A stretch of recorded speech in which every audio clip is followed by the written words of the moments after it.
જાલોદ તાલુકાના 14 ગામોમાં દિલ્હી મુંબઈ કોરિડોર હાઈવેમાં ગરીબ આદિવાસી ખેડૂત ભાઈ બહેનોની જમીન તો સરકાર દ્વારા સસ્તા ભાવે છીનવી લેવામાં ગરીબ આદિવાસીઓની જે મૂળભૂત સુવિધા હતી તે પણ આ હાઈવેમાં છીનવાઈ જતા અનેક રજૂઆતો છતાં તંત્ર અને સરકારના પેટનું પાણી ન હલતા કોરિડોર વિરોધની છેલ્લા 8 વર્ષથી લડાઈ લડતા એવા ગરીબ આદિવાસીઓના શુભચિંતક અને એક સાચા આદિવાસી તરીકે સમાજ અને જ્યાં પણ અન્યાય થતો હોય ત્યાં સતત અવાજ ઉઠાવતા એવા શ્રી મુકેશભાઈ ડાંગી દ્વારા તારીખ 22 ઓગસ્ટના રોજ 14 ગામોના અસરગ્રસ્ત ખેડૂતો સાથે જિલ્લા કલેક્ટરને આવેદનપત્ર આપી તારીખ 6 સપ્ટેમ્બરના રોજ 14 ગામોમાં ચાલતા કોરિડોર હાઈવેનું કામ બંધ કરાવી ઉગ્ર આંદોલન કરતા જાલોદ પ્રાંત અધિકારી અને નેશનલ હાઈવેના અધિકારીઓ દોડી આવેલ હતા અને ચુસ્ત પોલીસ બંદોબસ્ત ગોઠવી દેવામાં આવ્યો હતો, જે અંતર્ગત પ્રાંત અધિકારી અને નેશનલ હાઈવેના અધિકારીઓ દ્વારા આ હાઈવેમાં જે મૂળભૂત સુવિધાઓ છીનવાઈ ગયેલ છે તેનો સર્વે કરી તમામ સુવિધા ઉપલબ્ધ કરાવવાનું વચન આપવામાં આવતા મુકેશભાઈ ડાંગીએ આંદોલન સમેટી લીધેલ હતું,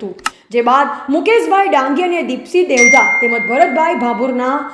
નેશનલ હાઈવેના અધિકારીઓને સાથે રાખી સતત 2 દિવસ સુધી 14 ગામોમાં ગામે ગામ જઈ ગરીબ આદિવાસી ભાઈ બહેનોની મુલાકાત લઈ એક સુવિધાનું ઝીણવટભરી રીતે સર્વે કરાવી મુંદાથી ચાટકા ગામ સુધી 35 કિલોમીટર પગપાળા ચાલી લોકોની વાત સાંભળી તમામ અસરગ્રસ્તોને વિશ્વાસ અપાવ્યો હતો કે જ્યાં સુધી ન્યાય નહીં મળશે ત્યાં સુધી હું જંપીશ નહીં અને ન્યાય માટે જે પણ કંઈક કરવું પડે મારા ગરીબ આદિવાસી ભાઈ બહેનોને હું ન્યાય અપાવીને જ રહીશ તેવી ખાતરી આપી અને અવારનવાર સમયમાં તમામ માંગો જે મૂળભૂત સુવિધાની છે તેની યાદી સાથે તમામ ગામના ખેડૂતોને સાથે લઈ પ્રાંત અધિકારી શ્રીના આવેદન મારફત માંગો મૂકવાનું નક્કી કરવામાં આવેલ હતું અને જો તે માંગ ટૂંક સમયમાં ઉપલબ્ધ કરવામાં નહીં આવે તો તમામ 14 ગામોમાં જ્યાં સુધી મૂળભૂત સુવિધા ઉપલબ્ધ નહીં થાય ત્યાં સુધી કોરિડોર હાઈવેનું કામ ચાલવા દેવામાં નહીં આવે તેવી ચીમકી આપવાનું નક્કી કરવામાં આવ્યું હતું। રિપોર્ટર વાલસિંગ ડામોર, જાલોદ। घास लावो गमे तो लावो तो क्या थाइन लावो वाहन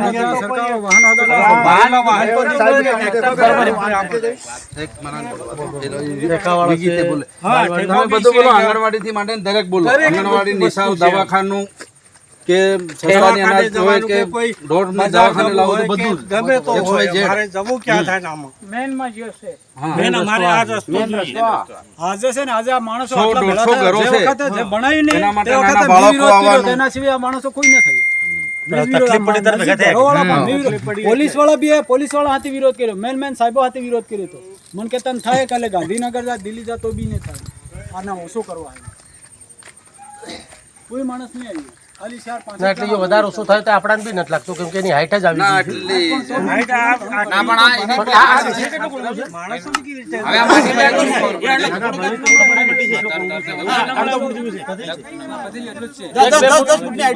એટલે 1-2 ફૂટ ગાર ખરીને ખાલી 1 ફૂટ જેવી 1 ફૂટ બી નહીં એટલું હતો આટલું બસ એટલે 1 ગ્લાસ બસ કઈ જ નથી, આ ખાલી આટલી જ છે।